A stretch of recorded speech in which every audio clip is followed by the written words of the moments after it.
Our next speaker is Hakim Dario, who is the chair of the People's Democratic Movement, and he's going to talk about the alternative way for the conflict in South Sudan. Hakim, welcome. Thank you, Dr. Al-Shahi.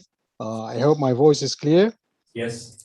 Okay. Yeah. First, I just really want to take this opportunity to thank Sudan Programme for this conference and for offering the opportunity to participate. Today, I'm going to be talking about the elephant in the room, and there are many of them. To be honest, quite a few of them. One of them is Equatoria, and the other is the failed state. This paper is available for sharing later. I've sent the latest copy to yourselves. But essentially, the point of discussion, the topic of discussion here is about the way forward. And what we mean by that is really looking at the options of transitioning out of the failed state that South Sudan has become. And I believe many of the speakers here have elaborated the reasons why there is lack of peace in the country, why there's no government, a legitimate government in the country, why many agreements that have been signed have been dishonored, and more importantly, the consequences of that for the rest of the people in the country. And more specifically, as I've highlighted here, over 1.2 million or up to 1.8 million the people of Equatoria have been forced out of their homelands. They registered, I believe, the largest exodus of refugees in modern times since the Rwandan genocide in 1994. And I believe, I remember, one of the secretaries of the state here in the UK visited the refugees in Uganda, and she stated quite clearly that what was taking place in Equatoria was genocide. So it's against this backdrop that I want to talk about this elephant in the room, Equatoria and the journey to self-determination. First, I would like to share the history, a little bit of history. And I know that I've got about between 10 to 15 or 20 minutes. So if I can run you through this slide, this is the conclusion. I want to give the conclusion of my talk at the start. There's a recent initiative called Equatoria People's Alliance. It's an action by the people of Equatoria to begin to search for peace and sustainability and their future existence in South Sudan. Because today, Equatoria is fragmented, is facing an existential threat, because there's 1.2 to 1.8 million of them who have become stateless and refugees in foreign countries. And they are not able to participate in decision-making in their country. They do not exercise political power. And therefore, the future of their own generation, their posterity, is at stake. The way we look at the current state in South Sudan is that it's a failed state. And so the problem that created the failed state is still there. The people who created the failed state are still there. And I want to quote Einstein in one of his sayings that have become like bywords, saying that you cannot resolve a problem by the same level of thinking that created the problem in the first place. And that's why a new thinking is needed for South Sudan. And I've noted that many of the speakers have started to inch in that direction by offering new ideas. So this is going to contribute to one of those options for discussion and for consideration for going forward. As you can see here, this is a people's shared sovereignty model, which is proposed by the Equatorial People's Alliance. And we'll talk about that if time allows. Now, let me just run you quickly through the history. This is Southern Sudan in 1956. It was constituted out of 3 provinces of Equatoria, Upper Nile, and Bahr el Ghazal. This is our existence history, how we came to exist in what's now known as South Sudan. And more importantly as well, there is a lot more history behind it, but we're not going to be talking about it here. Because today, even as Dr. Laura talked, she talked about the crisis of identity in South Sudan. You will all recognize that, for example, our identity is meant to be South Sudan, okay? South of another country. That is not really an identity. And there are questions being raised about the lack of a national sense of identity in South Sudan. And that's why we are in the crisis that we have. The first landmark inflection, the point of inflection, this is Southern Sudan in 1982. In 1982, Southern Sudan was decentralized into 3 autonomous regions of Equatoria, Upper Nile, and Bahr el Ghazal. There were many reasons that drove this devolution of power. A Addis Ababa agreement was signed to offer what was, presented, bill to offer an autonomous self-government in South Sudan.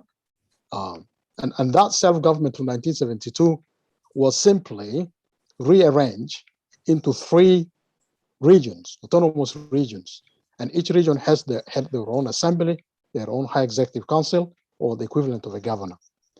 I'm saying this is a point of reflection in our history as a united people, because this is the first time South Sudan was now formally divided into 3 regions for reasons to do with failure of leadership. And that leadership in South Sudan that brought this or drove this outcome for the country and for the people of South Sudan was the leadership of Abel Alair from the Jain community. And this was also the time when the Jain elites were for the first time verbalizing their thoughts that they were born to rule. And so Equatorians stood behind the support for the establishment of the 3 regions of Equatoria, Upper Nile, and Bahr el Ghazal as autonomous regions. And they had coordination offices later on in Khartoum. Each coordination office was aligned with the region. For example, there was a coordination office for Equatoria, coordination office for Bahr el Ghazal, coordination office for Upper Nile. It's a kind of a model of confederation where each region retained its authority, legitimacy, and power independently of the other regions. And they were only coordinating affairs through these coordination councils. So that is a bit of history. The point here is that there was an inflection in the trajectory of the people of South Sudan as a united people.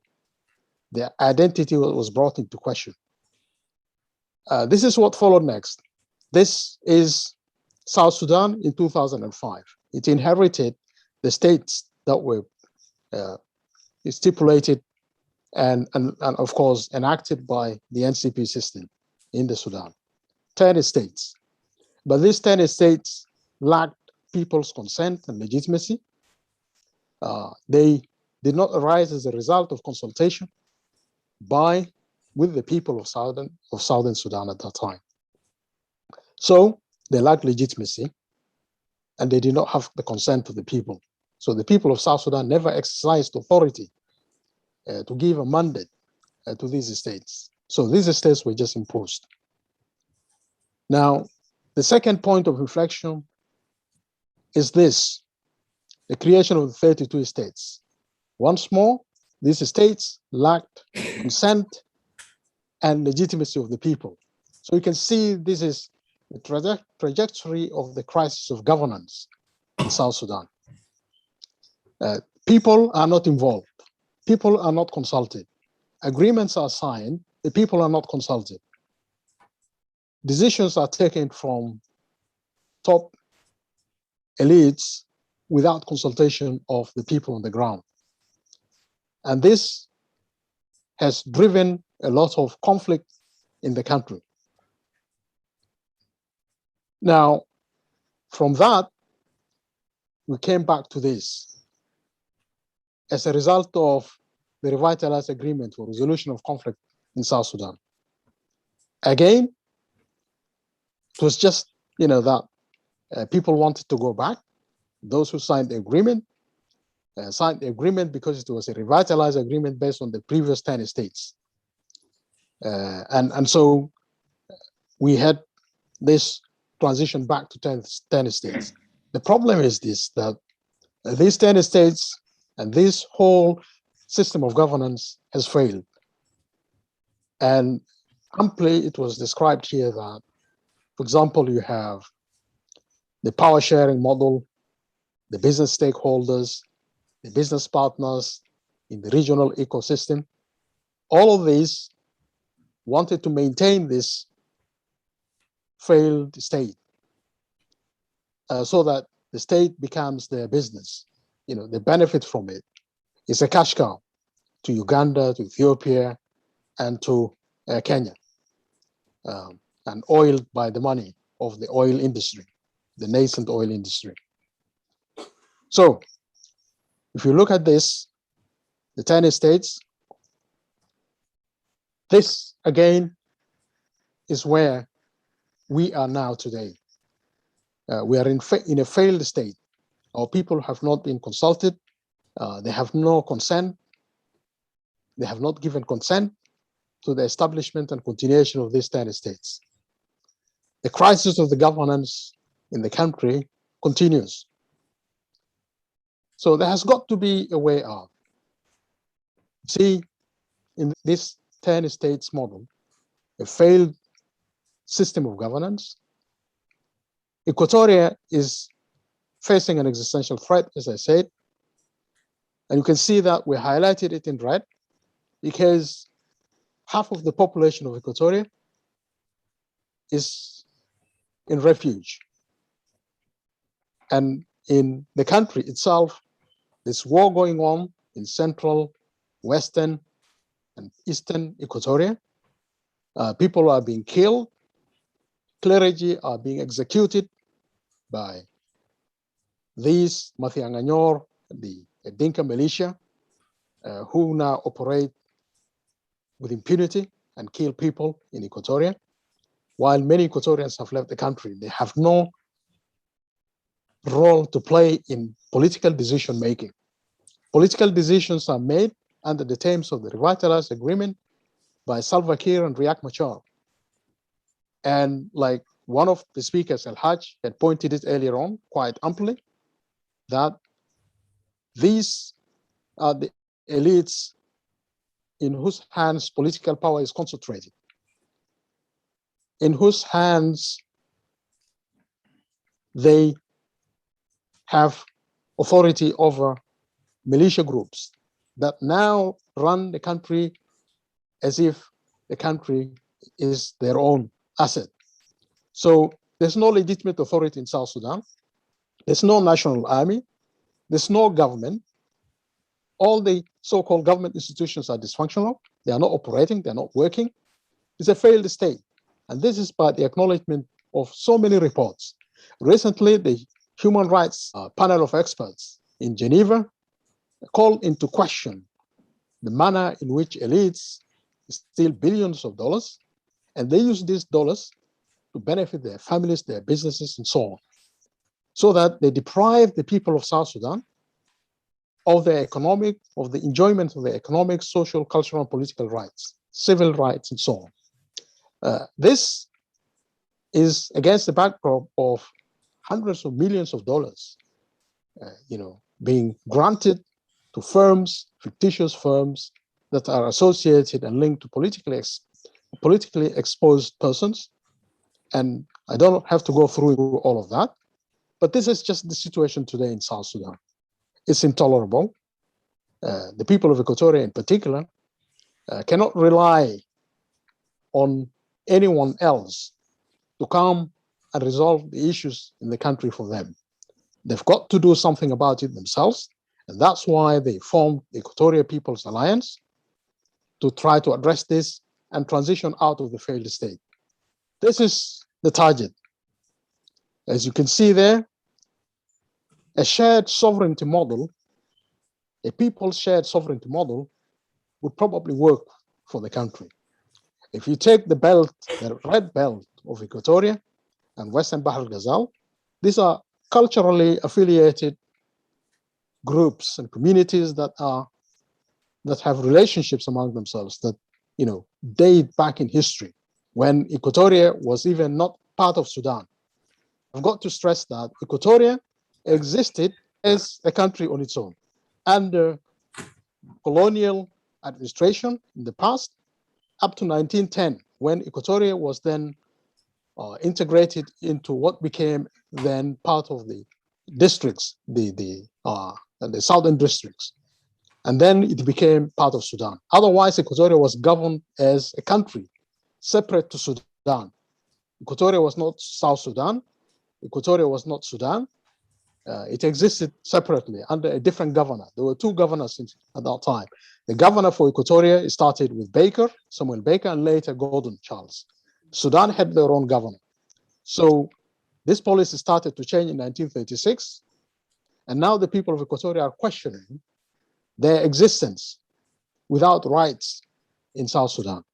So we're looking to transition out of the failed states. And the way we can go about that is that we create a union.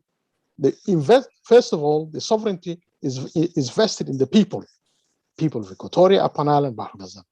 So, and they were the ones who brought South Sudan into existence, an independent state, but they have not participated in the constitution-making process to give birth to the state of South Sudan in the sense of having a permanent constitution. We don't have that in the country today. So it's an opportunity for us to revisit how we want to constitute ourselves to live longer as a peaceful country. We can do that by having a peaceful coexistence model based on a people shared sovereignty union, in which the people of Equatoria will go back to becoming one region, together with Greater Pibor Administrative Area, which was part of Equatoria. And the people of Western Bahr al-Ghazal would have a region of their own. And what we're proposing here is that there should be this region of the Jain, called Eastern Bahr al-Ghazal.